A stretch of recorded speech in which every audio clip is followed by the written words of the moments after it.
He's a wonderful man, is Dave Seaman. A wonderful man is he.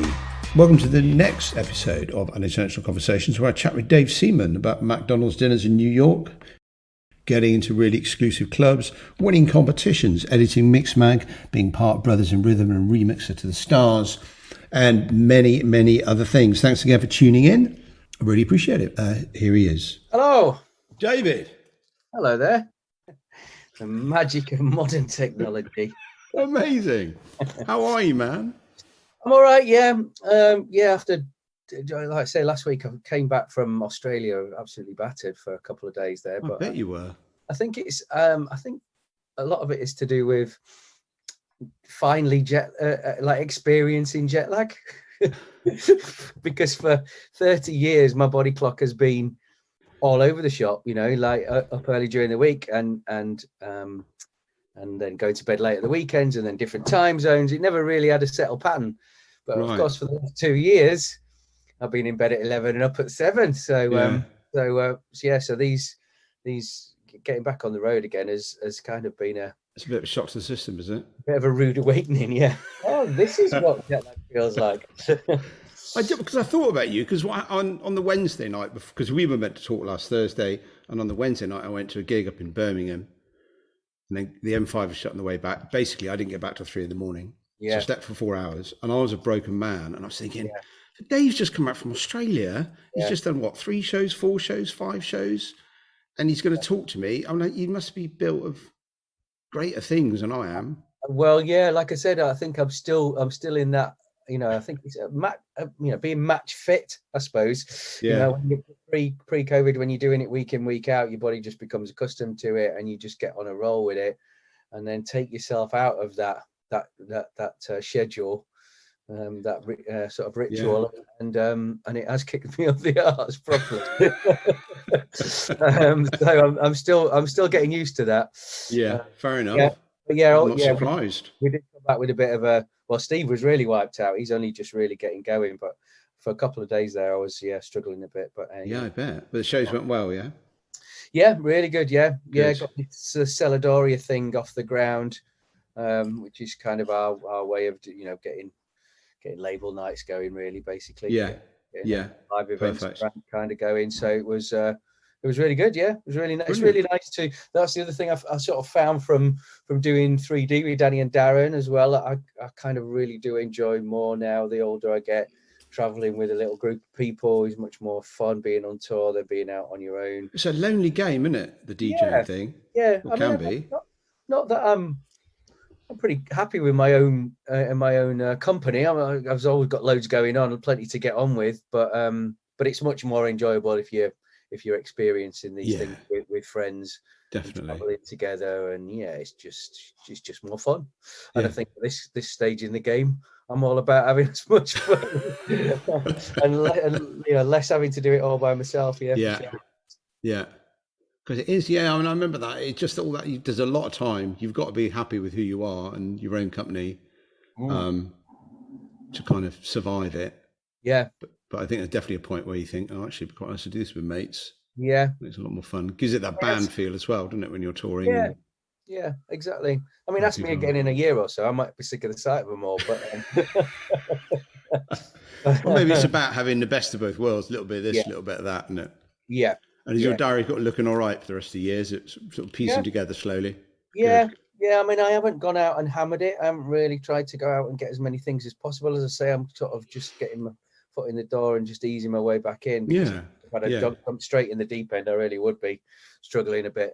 No, of course. And also, Jess is doing well with what she's doing as well. That kind of all took off for her during COVID, so I'm not having to be the sole breadwinner. So I can, we can share it a little more. I can spend more time at home. So I'm just letting it kind of naturally unfold. Yeah, fair play. That's the way to do it. It's a nice position to be in, I suppose. Yeah.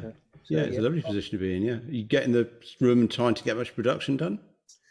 We've done a little bit of stuff recently. I've been doing some stuff together with Steve. We did a thing together it was Celador's 150th release a little bit earlier in the year. So we thought it might be nice to get together and do something and so we sort of launched a a name together, and Nunchi Ku is what we did a couple of tracks under.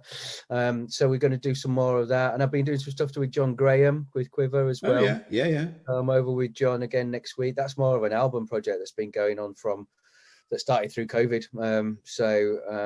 And we're not getting together. We only get together sort of every 6 weeks or so it's taking time. But yeah, really pleased with that. That's kind of good, quite wide in its scope of, all sorts of stuff going on there. Things going on. Yeah, not necessarily just strict dance music. So okay. And when you say you're back together with Steve, you mean Steve Anderton? No, Steve Parry. Oh, Steve Parry. Okay. Yeah. I mean, I have been doing for because of the Cellar Door thing, we decided to do some stuff together. But I mean, I have been working with Steve Anderson again a little bit through the lush classical stuff. Steve's kind of out of dance music really, and has been for a long time. But still very much, Callie's musical director, still puts on a lot of shows for like big pop acts and things. So yeah, he loves doing putting shows together. Musical director for shows. So when we had the opportunity to do this kind of dance music with an orchestra thing, it was a natural. Colin at Lush in Northern Ireland asked me if I'd be up for doing something for their 20th anniversary, and that was 2016. And we've been doing a few more since. I mean, the last couple of years, obviously, we've got hit by COVID, but we're back doing an outdoor gig in Belfast in June. Okay. Gardens. And the Belfast Arena's sold out from 2 years ago. I think this is the way forward. Actually, you should put shows on sale 2 years in advance, because I've had quite a few things that have been sold out. But the promoter said, to be fair, this is the third shot at it, so I've had plenty of chance to sell the tickets. You need time nowadays. It's just so hard to predict what it's all going to look like in 3 months' time, I guess. Exactly. Good. Well, I'm glad that's all going well. That's all going well, and I appreciate you coming in and doing this. And I'm still finding my feet, really, or it's finding its feet on what is actually really going on. But obviously, it was born out of lockdown, and like you, things sort of dried up for me a bit, just in terms of travel, certainly. And I just started talking to people, and that's really all I'm doing is just talking to people. And there seems to be an audience for it who want to listen to it, and that's where we are. That's what we're doing. I mean, I've listened to quite a few myself. People have, Steve Anderson's been doing a podcast through. Oh, see, I did. Really? Okay, I'll check that out. Such a Good Feeling, it's called. I did one with him. Okay. He's interviewed lots of interesting people, from Julian Mendelssohn to Paul Wright, who used to be our engineer, to people who are choreographers and string arrangers and all sorts. Just how they got their break in the industry. Really. They made their mark. It's good. You should have a listen. Good. So, no, I will. I've just written it down. I'm checking it out actually. Pop it on. There's quite a few. I mean, podcasts are becoming the thing, aren't they? Well, it's a lovely thing. I started getting into listening when the lockdown thing happened, and people have got so much to say. And I guess what it's done is enabled me to speak to people who then maybe can talk about something that, maybe their fans aren't necessarily aware of about them and that kind of thing. And it sort of broaden the horizons a bit. I guess that's where we're going with it. Yeah. And certainly the last couple with Frank and Adam have been precisely that. So I'm just going to continue down that road. It's been a lot trickier to pin people down this year, though, than it was last year. Yeah, I'm sure. Last year I was like, we'll do it tomorrow. But now it's like, it takes months. 5 minutes. Have you got ready to go now? Exactly right. I was thinking about the first time we met. And I think the first time we met was in the Midwest somewhere, late 90s. Ayumi, Timo, and some other people were playing a rave for Kaz, basically in some barn somewhere. I seem to recall. Oh gosh, that wasn't the one that was in the middle of nowhere. Literally the middle of nowhere. And I don't think I certainly hadn't played in America. I've been to America a couple of times, but I'm not hugely. I've been to Miami. That's a very different vibe. And I remember getting there and being absolutely shell shocked at the fact that there wasn't a single drop of alcohol anywhere on the premises. Yeah. And I think I got to play to 20 very confused looking ravers daylight or whatever. Yeah. But that was the beginning of my American thing. But you'd already been there for a bit and had done, sort of got yourself a foothold. But that was the first time we met. But I realised then later on that there was a whole chunk of things before that I wasn't really aware of that you'd been involved in. And I thought maybe we'd chat about that for a bit. Yeah. I go into these things with the minimum of preparation. I just need to flag that. Okay. I haven't got a list of questions. Literally, because I kind of want it to go and do whatever it wants to go and do. Yeah. And maybe I'll chuck a one subject in there, and then we'll start that as a starting point. But Okay. I didn't know at the time when I met you, but obviously realised soon later on that you'd been involved with Mixed Mag in the early days, or maybe in fact its very starting days. And obviously around that kind of time, I would say I was a regular reader of Mixed Mag, but I don't think any of us could afford it. But someone would always have it, and we'd sort of share a copy, kind of thing. Yeah. And we're desperate to get our stuff in there and our music in there, and get written about. How did you fall into that journalism thing then, or was that something you were really gunning for at the start?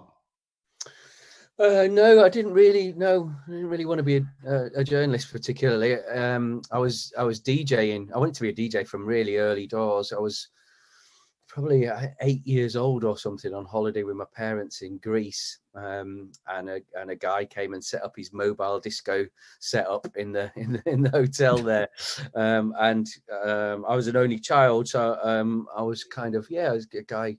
I took an interest in what he was doing, and he kind of let me help him set up. And then my parents said, "Yeah, well, we'll go to we'll stay up. We'll go to this disco thing," and that was it. I was hooked. And Wow. so this was it's way before DJing ever was anything that it's considered to be now. This was talking in between the records and just a mobile DJing basically. So a lot of chart music, all different kinds of stuff. So 8 or 9 I became obsessed with collecting records, and then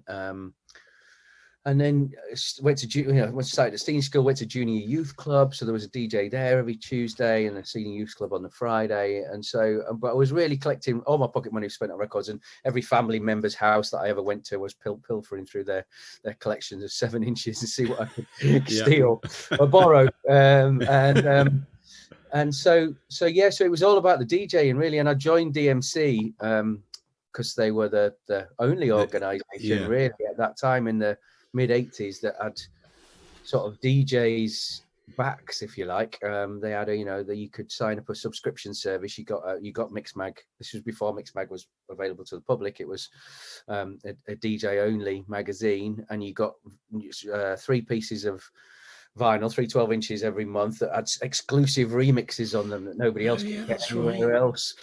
This was pre-remix as well. This was before remixes really became the thing that everybody had. So it's sort of supplying kind of what sort of looking for, just kind of real unique content to DJs that you couldn't get anywhere else. Is that right? Yeah. So you had versions that nobody else had, which made your sets special. And also they used to do mega mixes as well. So pre DJs really being able to mix and became the thing. You had versions that you had 3 or 4 tracks already pre-mixed for you. So that the mega mix as it was called then. So I joined DMC I started doing the school disco, the junior youth club. My mum and dad bought me a mobile, double deck thing in a foul double deck. Got myself a rope light and some sirens, and I was doing people's birthday parties and the youth club and all that kind of thing. Joined DMC, and then. Yeah, it was. I haven't told this story before, but for people that haven't heard it, of your listeners, I kind of fell into to get myself a job at DMC. I went to the 1987 convention, which is DMC used to do a convention every year. All DJs used to meet and get loads of freebies, and it was where the mixing scratching championships happened, and they had an awards ceremony. It was at the Hippodrome, and eventually at the Royal Albert Hall. They ended up moving there. I went to the 1987 convention at the Hippodrome, filled my name and address in on a grand raffle form that sponsored by Camel Cigarettes, and came out of the hat first, and won myself a week in New York at the New Music Seminar in 1987, summer of 1987. So I was 19 by that point, and it was, I mean, the New Music Seminar was what Miami became, you know, at the time. It was the first sort of worldwide dance music convention. New York was the epicenter of dance music at the time. Loads of amazing clubs. I'm absolutely gutted that I didn't take the opportunity to go to Paradise Garage because it closed a couple of months later. But I did go to a lot of those amazing ones, and that's July '87 it would have been. I went there. And I got on. I got on well with everybody from Tony and Christine were there from DMC. Anderson, loads of Jeff Young was there. Loads of the industry. Steve Walsh, I remember, bless him, being there. Loads. So hung out with everybody. Went clubbing. Went to the convention. All that kind of thing. And on the final day, I went out shopping before I went out to get some souvenirs and stuff. Came back to the hotel, and everybody was stood in the foyer. They were all about to just go out for dinner, and they said, do you want to come with us? And I said, I'd just eaten. I'd just been to McDonald's in Times Square, and God, I've just eaten. Why did I do that? I said, well, what are you doing later? They said, we're going to Nell's. If you want to come there. I said, I'll see you there. And waltzed off. Now, I didn't realise that Nell's was the most exclusive, one of the most exclusive, hardest clubs to get into in New York at the time. But I just met the guy who worked on security at Nell's in the queue at McDonald's in Times Square, and he'd given me his card and said, he'd seen my pass around my neck. Yeah. Oh, you're from England, you come over for the convention, blah blah. He'd given me his card, so you should come to my club if you so last night. Come down, come see Nell's. Pure twist of fate. Yeah. So I went down to Nell's, went in, had a few drinks. A couple of hours later of hanging out in the club, no sign of anybody. Thought, they're not going to come. I'll leave. Went outside. They were all stood on the pavement and they couldn't get in.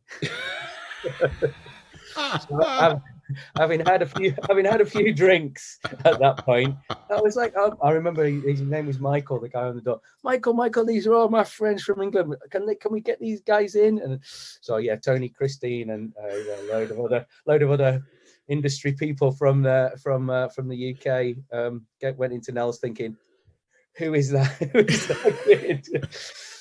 So 2 weeks later, I got offered it. Tony and Christine. I was working in an advertising agency in Leeds at the time. So and Christine rang me up and said, I don't really know what it is we want you to do, but we'd be interested in you if you want to come work for us at DMC, which was my ultimate thing, really, I could possibly get at that time. So I halved my salary, left home, and went to be a T-boy. My mum and dad were not particularly enamored with the idea of giving up my promising career in advertising. Oh. But I went and ended up shacking up again a room. Chad Jackson and Rob Manley shared a house in the Chalvey in Slough, which is not the most salubrious of areas. And I had the other room, and that was it. I was dropped in the deep end. It was October 1987. It couldn't have been any better timing to arrive in London just as Mars and Essex. No, right. And Coldcut had all just gate crashed the top 10 with DJ records, sample records. I went right into the eye of the storm. Set up. Amazing. Yeah. So the journalist thing, going back to the original question there, was purely by accident because I didn't know what I was going to do. I ended up doing a few reviews. There was I was doing a bit of all sorts. I was learning some stuff in the great thing about DMC is they had studios, they had a merchandise warehouse thing, they had a magazine, they had events going on all the time. You learn kind of a bit of everything of what the industry did in the place, which was the DJ company, the DJ epicenter of everything, really. Started doing a few reviews. After a few months, the editor left in a bit of a whirlwind. So decided he wanted to leave and left quite quickly. So I was kind of dropped in the deep end. Well, you sort of do that for a bit. You know what you're doing. Get in there. Which it was brilliant. I mean, it never happened in these days, but that was the beauty of DMC. They did. Go do it, go run with it while we tried to figure out what on earth we're doing. And I sort of did the magazine, not on my own, but with help from Dan Prince, Tony son, who still does DMC to this day, was just in his final year at school, so he kind of helped me out, and Gab as well, his sister, and we all kind of just pulled the magazine together, and then they interviewed a few people, and after another month of us pulling the magazine together, Tony said, why don't you just run with it? We haven't found somebody we think could be, you know, as you know, I was working all hours, God send, was my dream. So I'd literally wake up, go to the office, and sleep there a lot of the time. You know, I didn't want to be anywhere else. It was well, that's absolutely How long were you doing that for then? I did that for 3 years, 88 to 91. And alongside that, obviously I was going out a lot. It was, you know, the absolute start of everything in terms of rave culture. So going out was a big part of it, and then coming back and writing about it. And as it became apparent that Mixed Mag could be a public magazine, because this whole movement was growing into something far bigger than we ever imagined. I was also going out with making contacts with everybody in terms of DJing. So the guy who was my photographer at Mixed Mag, Gary McLarnon, started Shelley's in Stoke. Sasha only wanted to do 3 weeks out of every 4, and so he asked me if I'd do the other week. So my first real gig in a nightclub was at Shelley's. Monthly residency at Shelley's. Right in the deep end again, because I'd kind of stopped DJing when I moved down to London, because I was too busy to do that, and you know, the magazine was all consuming. But then I got offered that, and it was I'd love to do that 1 week every month.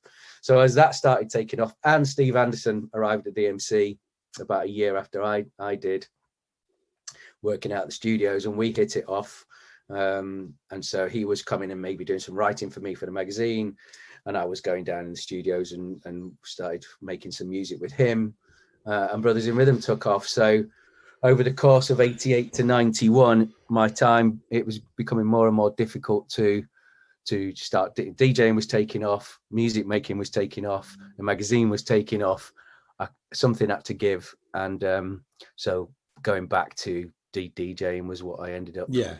And absolutely. And Dom Phillips, actually one of your Bristol boys. We got Dom in, and David Davis. They were both writing for us. Nick Gordon Brown was drafted Nick Gordon Brown in to be my assistant editor, and so we both left, because Stress as well kind of happened by accident. Records, of course. So that was, we had a couple of records that we wanted to put out.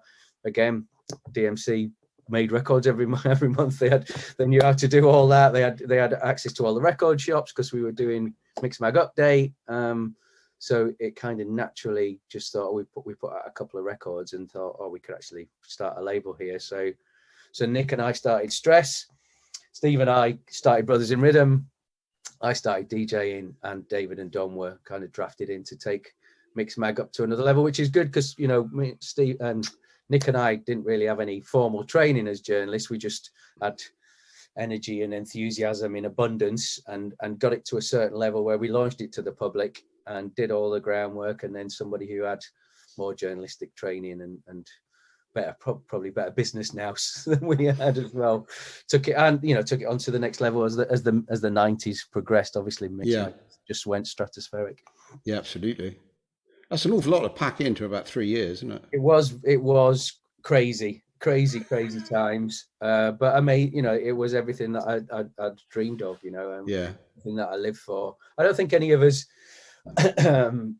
you know, really foresaw, you know, 30 years down the line and more, 35 years down the line, that we'd still be here doing this, you know, like previously, youth culture movements, which the UK was very, very good at. It was one of our best exports. You know, punk or new romanticism or football hooliganism, even. You know, the acid casual, or the casual rather, and then acid house came along. Mods and rockers and everything that we'd exported around the world previously had a shelf life of about 5 years, really. Once the fashion died, the music scene kind of not necessarily died, went very, very underground and very niche, and kind of disappeared. Something else came along. So I think maybe in the back of all of our minds, we had 5 years to go for it. And so we literally packed as much in as possible And it wasn't difficult because everything was just, it was just exploding around us. Yeah. It wasn't. There's just so much stuff, wasn't there? Yeah. It was just, very fertile time. Yeah. So amazing time to be right, as I said before, in the eye of the storm. So yeah. Amazing. I mean, it's phenomenal, really, because it was such an explosion. And you're right, there was that feeling that, it'll be over soon. But as you say, 35 years later, it's still evolving, the scene's still changing, and there's still different territories, from what I can gather, cropping up. And it's just, there's always new stuff going on. There's territory happening, and suddenly there's something going on here, and sounds changing and evolving. And one sound would be super locked into a certain territory, then suddenly that would just change. And there's no real way of understanding why, but it just, Yeah. Ever changing, that's why it never gets boring, I think. And technology, obviously, there's so many new platforms, new things to learn, digital marketing, and all sorts of stuff. Stuff that I never got into DJing for, but it's all part of the the game now, and it's you're continually learning and continually. Oh gosh, we need to do that now. We need to do that.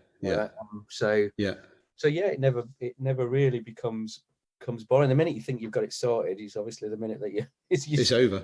Yeah. Yeah, exactly. Done. You put your feet up for 3 seconds and and somebody will be in the back door behind you. Yeah, absolutely. Yeah, which is pros and cons, but yeah. I mean, there's probably a lot of industries where after 35 years in the game, you're probably doing it with your eyes closed and on cruise control, and it must be you get a little bit bored of it. This is not one of those. No, our industry is certainly not one of those. You never get bored with it.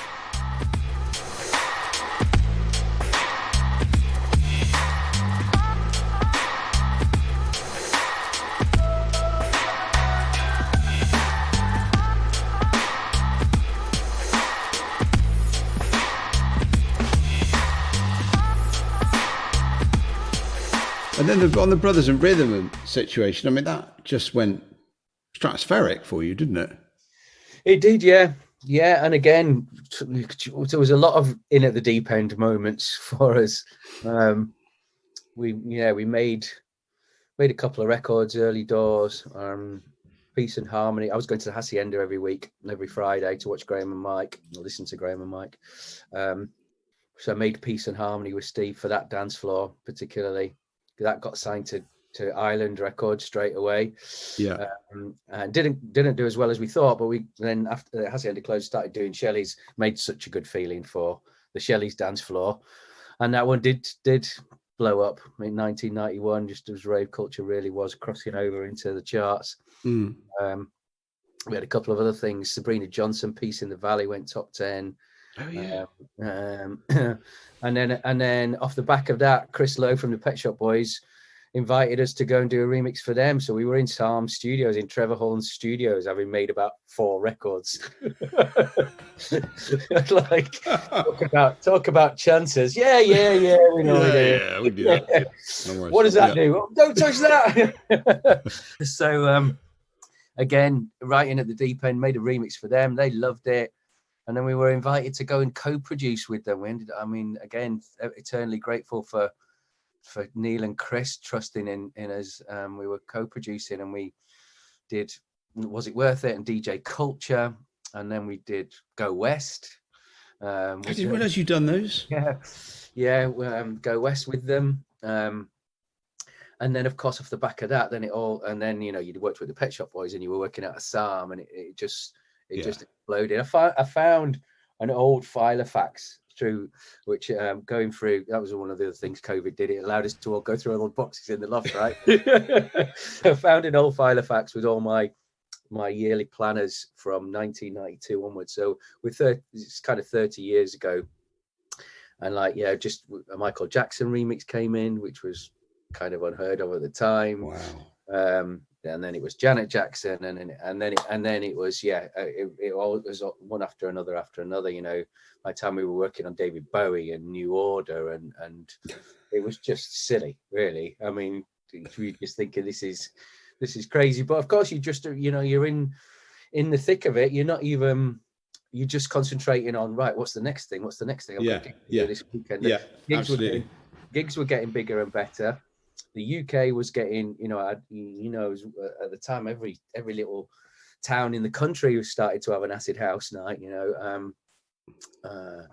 So it was juggling, you know, sometimes doing 2-3 gigs on a Friday, 2-3 gigs on a Saturday, recovering on a Sunday, and starting again on Monday morning and into the studio, into DMC, into working the record label, and just, yeah, I mean, it was just so exciting, really. The enthusiasm, you never really had time to be tired or kind of, because there was always something new and exciting happening every day held a new exciting. When you're young, you just don't get tired, do you? You just crack on. Yeah, absolutely. Just kept on cracking on. I mean, I was in my early 20s, so peak time, peak fitness. Doing everything that I particularly wanted to do. So that was it. Bring it on. Yeah, amazing. I mean, that's phenomenal to have held that together for that period of time and to have evolved. And Nick's the same for me. And there's a couple of you that have managed to just move with the times just before the times change. Yeah. So that, you know, there's always a relevancy there, and there's always a kind of, you know, people know they can rely on you to go and do whatever, you know, go and do the job. It's phenomenal. It's really good. Yeah, I mean, there's obviously, like, it's been a long process now with, as you say, 35 years in, and there's been ups and downs, and there was times sort of as the prog thing became massive around the millennium, end of the millennium, and then into the early noughties, mid noughties was all of a sudden prog was a dirty word, and you'd been tarred with that. Yeah, with that was a tough time for all of us. It was really like, so trying to. But it was, you were tired with the brush. It wasn't like, I remember talking with Nick about this. It wasn't like we were playing old prog records. We were playing a lot of the stuff that a lot of the new guys that were coming through were playing. But because they were the new guys and they distanced themselves from that prog word, and prog was everything. We were everything that prog was. You know, we had to ride that wave a little bit and prove that we had a bit more, you know, going on, really. Then it wasn't just one particular sound, and prog was always kind of more than a genre for me. It was always more of a spirit. You know, we'd start off with, you know, maybe stuff that was more housey Tenaglia like, and then go through the breaks that Timo was doing, and play and put something Sasha and John was doing or whatever, and then up to slam or, you know, Christian Smith. It would goes from house to techno. The whole journey was part of the thing. So there was never really one about the genre, but there's definitely been ups and downs. But now I think you're almost at that point now where you've been up and down so much that you're now kind of you can just sort of be up there and do your thing. People know you for what you are and kind of respect that. And there's enough people out there that like what you do. There's stuff for you to do. You know, there was a point where you started to think, oh God, are we the yesterday's men? And then it went from yesterday's men to the legends of whatever. It's always that period. Absolutely. That happens to a lot of acts, though, doesn't it? Yeah, absolutely. Yeah. And then people do appreciate you for everything that you've done before. It's been with Hope Recordings, people would try to get me to, you know, when the Hope thing really blew up and that was, you know, it had its lovely little peak time. For me, the definition of prog was always, you could always define it by what it wasn't rather than what it was. You know, you can never play it in a straight techno club. You can never play it in a straight house club. You never play it in a straight breaks club. But you could use all those elements and play it somewhere else. Absolutely. And certainly as it was sort of tailing off a bit in the UK, the US thing, when that happened, it was suddenly a whole new lease of life for 3 or 4 years, wasn't it? You know. Yeah, absolutely. And obviously all the different countries were at different stages in their you know, in their progression. Yeah, so absolutely. Yeah. So there's always somewhere for us to keep going with. But as we already said, 35 years on, and here we still are. Amazing. Not sure what else I'd do at this point. That was always a thing through COVID. I'm sure everybody had those little reflective moments of, well, what am I doing here? Should I be doing something else? Is there anything else I can do? Did you come up with any possibles? Not really, no. Not to be honest.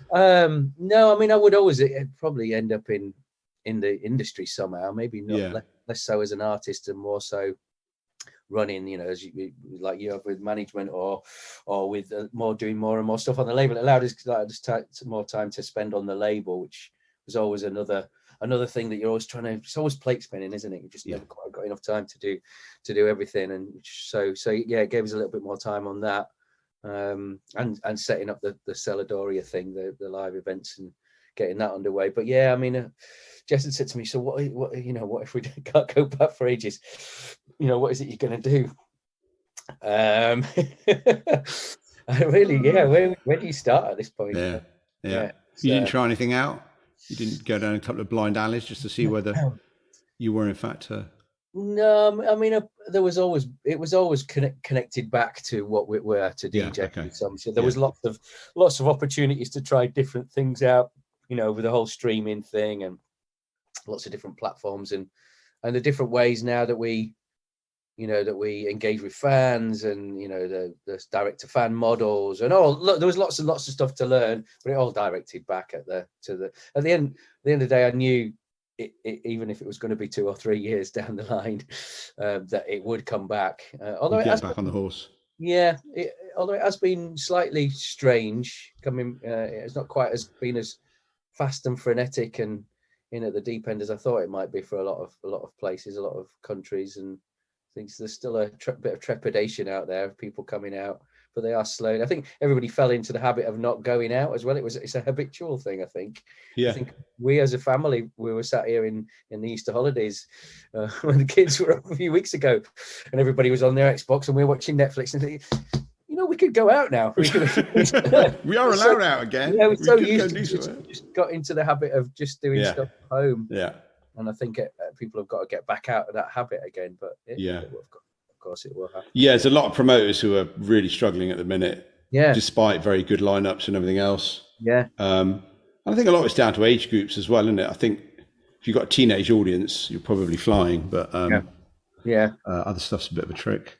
Yeah. Generally. Absolutely. I'm certainly seeing that across the board with some of our clients who normally sell really well, and it's just not quite.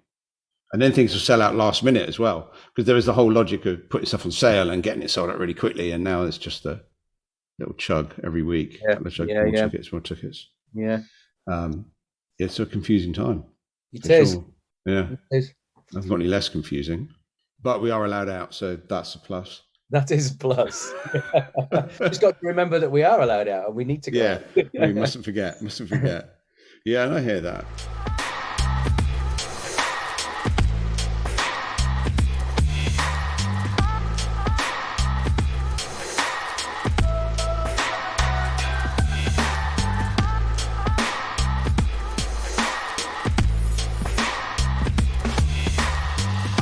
How is the family? All right?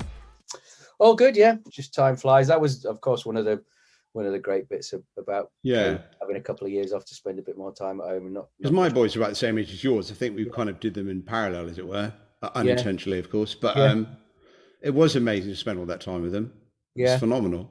And probably like you, I just hadn't spent that much time at home ever. Yeah, and it's brilliant. Yeah, there was definitely positives there. In fact, we remember when we first hooked up with our other halves. We both met at Pancall Out. Yes, no, I do remember that. Yeah, I didn't realize you just hooked up with Jess at that time. Yeah, absolutely. Yeah. I mean, talk about bumping into each other in the middle of nowhere. That was like a pre-children disposable income. Yeah, moment. Yeah. You could get a gig in Kuala Lumpur, and then what should we do? We might as well have a week off after that. We'll go somewhere nice. No risk. Yeah, that's brilliant. To get home, is there? I saw you running across the. They had those like wooden paths, didn't they, into the huts, and you're running there with a cup of tea or a pot of tea or something, weren't you? Yeah. It's like, no, you're not here, eh? Bizarre. Good times. Bizarre. Yeah, and like you, Kate was able to go full time when everything happened.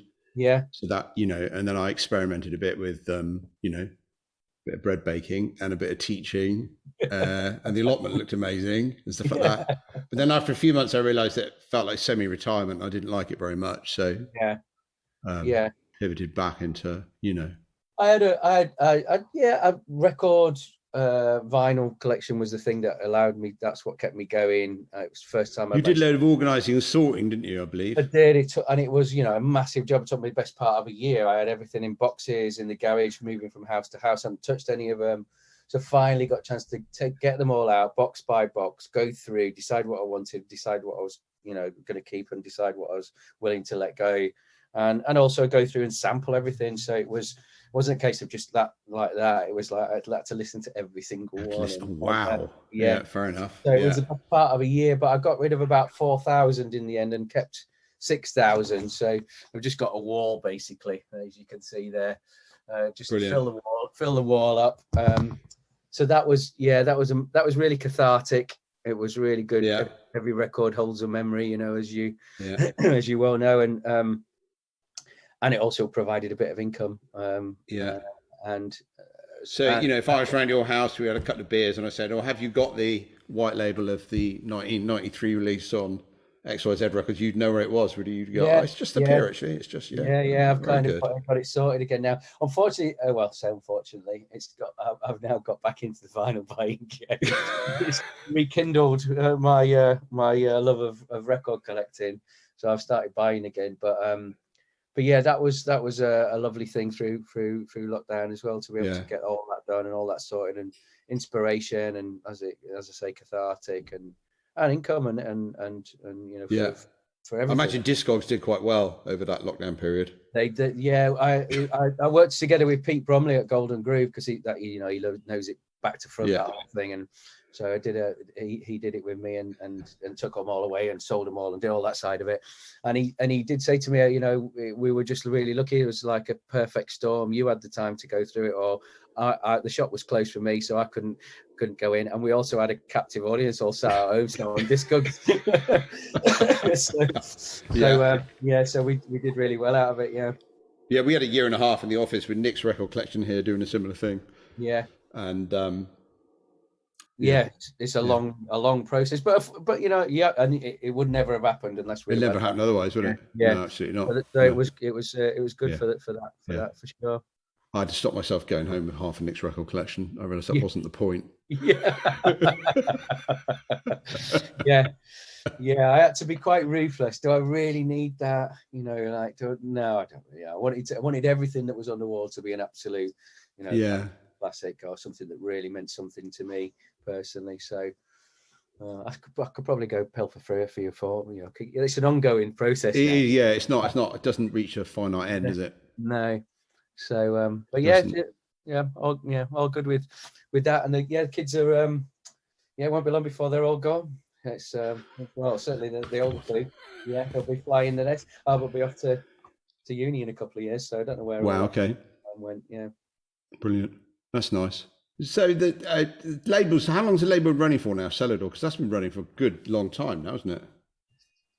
We've just celebrated 9 years. 9th anniversary that's pretty good. Was a couple of months ago. So heading to the 10th anniversary. It'll be March next year. So lots of plans for that. Yeah, I'd like to expand. Like Nick's done with Soundgarden, really. And there's loads of other brands like that as well that have made the label, a live events thing. So.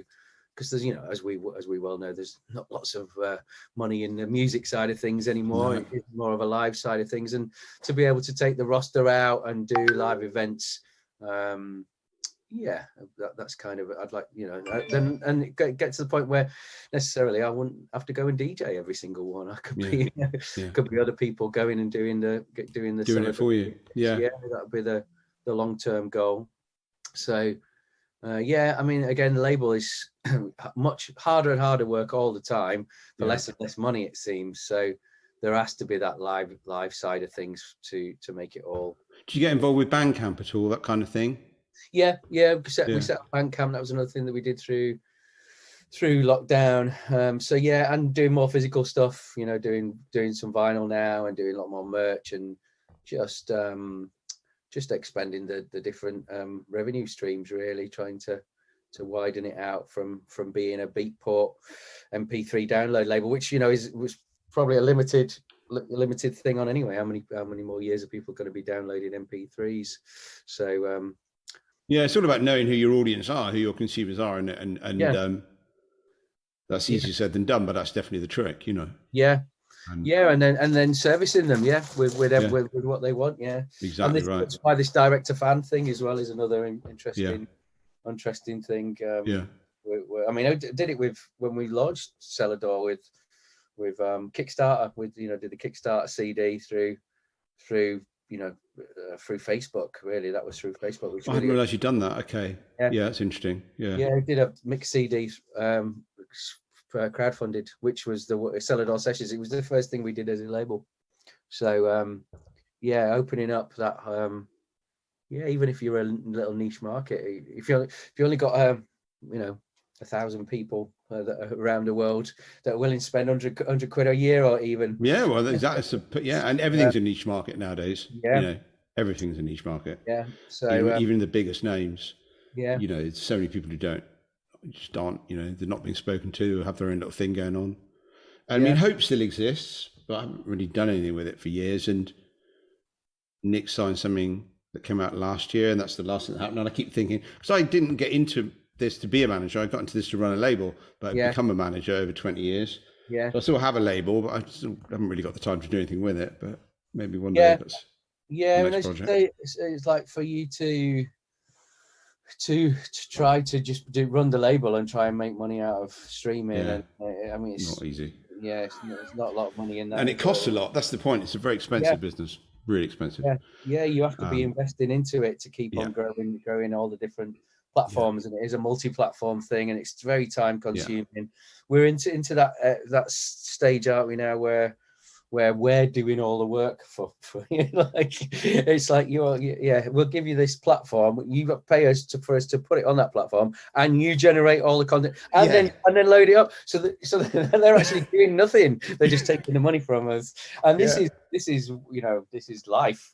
This has happened so much on so yeah, many different levels, whether it's your bank or yeah. whatever, you're doing, You're doing it all. we're doing everything. I'm paying for the privilege to do everything. There was this shift there in that digital age that we're all kind of slaves to that now. And it's like, well, actually, I'm paying. Can somebody not do that for me? But yeah, so for that, yeah, allocating time with what's important. And as you say, Bandcamp is, at least Bandcamp, we're making a decent Yeah. cut of it, and they're only taking. Yeah, if you've got a demographic that are aware of Bandcamp, if Yeah. you haven't, then obviously it's just a hiding into nothing. But Yeah. if their awareness is there, then well, they don't know what's going to happen to Bandcamp now they've been bought. But just that feel of having like a closed community that you can speak to and Yeah. sell things to, and and build a little world with is feels a lot more rewarding than Yeah, 50,000 Spotify streams, isn't it? yeah, which still trying to get to the bottom of how Spotify works. that's Well, I remember the good old days of Spotify when none of the major labels had deals with them, and they all thought it was a really bad thing. And then it was really quite easy launching independent acts through Spotify, Yeah. but that's obviously long gone now. Yeah. And So now you've you just got need money. plans to do more stuff with Hope then, or is it? Yeah, well, it's there. I haven't shut it down, Yeah. but I'm just not doing anything. But at some point, I'd love to Yeah, actually have the time to work out what I want to do with it. yeah, And I don't. And I stopped A&Ring it when I stopped DJing, so that's like 2005 or something. And then Nick took it over, and then Soundgarden happened. So he was then signing for both, and then the Soundgarden thing took priority, quite rightly so. yeah. I don't think I'd want to sign dance music, basically, because I don't go to clubs particularly. Yeah. So I'd want to do something else with it, but I haven't really thought it through. Yeah. I was having a drunken conversation with somebody the other day about doing a London Philharmonic plays Castle Morton's top 10 greatest hits. Oh yeah. Do something like that. Hey, listen. That's that big thing. I mean, the Lush classical thing. We've been selling out the arena 10,000. It's amazing. Yeah. The whole idea of I think people who went clubbing in the 90s don't really feel comfortable going to a nightclub anymore, really. No. And and as you Why said, does no one build nightclubs for people who don't feel comfortable? Why can't nightclubs start at 4 in the afternoon and finish at 10 at night and have lots of I think sofas? that's why daytime clubbing is becoming so much Yeah. more of a thing now. and these events where you're listening to all your favorite tracks but played live, which you've never ever experienced before, because these tracks were made by bedroom producers or whatever. There's never a live element. So hearing it, almost like these tracks on steroids, 60-piece orchestra playing them, so emotional, and then it's in an arena where you feel more comfortable, like you'd go watch any band that you whatever, all over and done with by 11 o'clock, and back for the babysitter. Yeah, happy days. Done. Yeah, exactly right. No wonder they're so popular. Certainly, anything played with an orchestra sounds 10 times as good as it. Yeah, you get the sound right. It may have done at the start. So powerful. Definitely. So I can see that Castle Morton's top 10. Great, definitely. I don't know what that would be. Actually, I need to go and do some research. I was there, but I don't remember anything being played. So. And are you still doing stuff with Red Light? Then are you still? Absolutely. Yeah, absolutely. Yeah, I'm sat in our very empty office. None of my staff want to come back. They're all working from home. But I'm in here, and most of my clients live in LA, and I'm off on Thursday actually, and. I still look after a guy called Ryax. Okay. Who's I've worked with for about 9 years now, who does really well. And I've got a new artist signed to Decca called Sandriati, and we still handle Bonobo here and Jordan Rakai. Okay. So no, we're in a happy place, definitely. Bonobo album and Jordan Rakai, they've been making some amazing music. Yeah, phenomenal. We had Jordan at Brixton last week, 2 weeks ago. That was amazing to see that. It's brilliant. It's very good. I don't feel like I really know what's happening in clubs anymore, particularly. I don't feel qualified to make that call. So I'd want to do something with hit recordings, but who knows what? And, it's been through lots of evolutions in its time. I remember the good old days of getting a DAT, taking down and Taunton, cutting some lacquers, having a pint, getting the train up to London, dropping the lacquers off, having a pint, getting a check 3 months later, then doing it again. It's like, that's simple. This is my new job.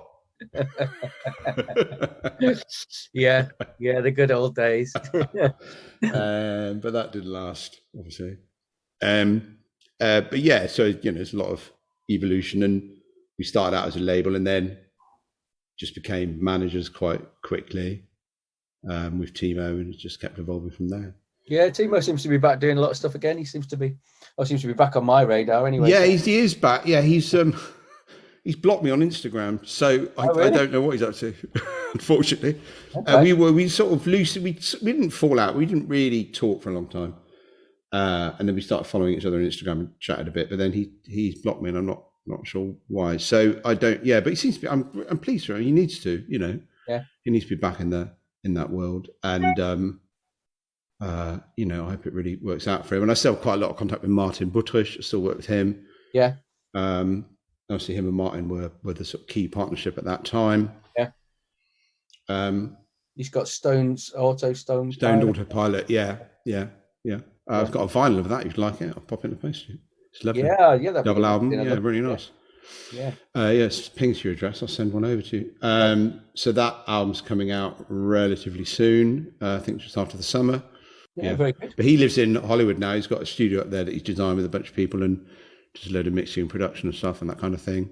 Right. But we did the deal, and I, for a whole bunch of reasons, didn't want to move to LA at the time. Yeah. And actually, it's worked out quite well. Yeah. So you're still in Bristol? You're still in Bristol, mate. Yeah. Yeah. But the thing about being in Bristol is you've got to be away a lot, but that's fine. But it's a good place to come back to. Yeah. Not sure whether I'd be ready to bring kids up in LA, quite frankly. Yeah, likewise.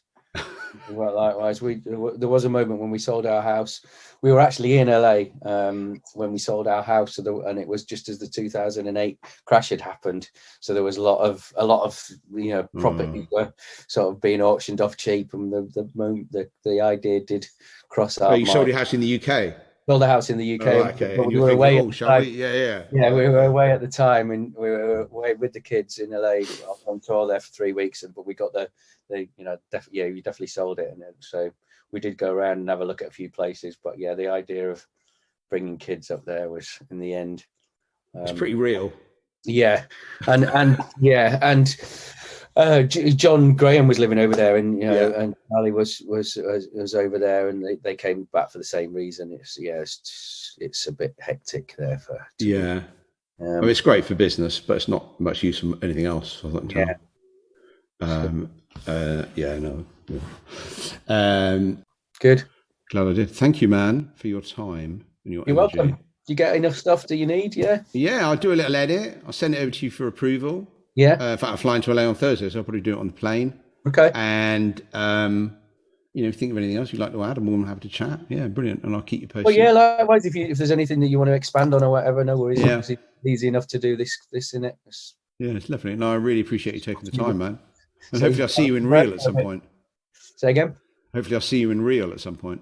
Yeah, absolutely. Yeah. Have you ever DJing down the Southwest or coming down for anything? Or you at Glastonbury or anything? Not this year. No, I was meant to be doing it because I was meant to be doing it 2020, and then I got stopped. But I was chatting with Biff, and he bumping it to next year, and it was like, that's fair enough. He looked after this for so many years. Yeah. I'm sure I'll get to the actual week, and I'll be, no, damn, why did I say that? Yeah, it's always the way. Yeah, because I haven't actually really got any plans.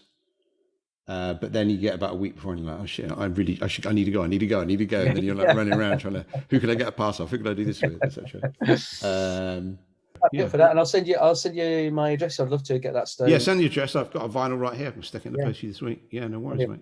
Yeah, my pleasure. Thank you very much. You're welcome, mate. Welcome. Let's keep in touch. Like I say, if you need let's keep in touch. Lovely to speak to you, and I'll send you a little edit when it's done. Perfect. Thank you, man. Thank you, mate. All the best. All right, See you. cheers. Bye.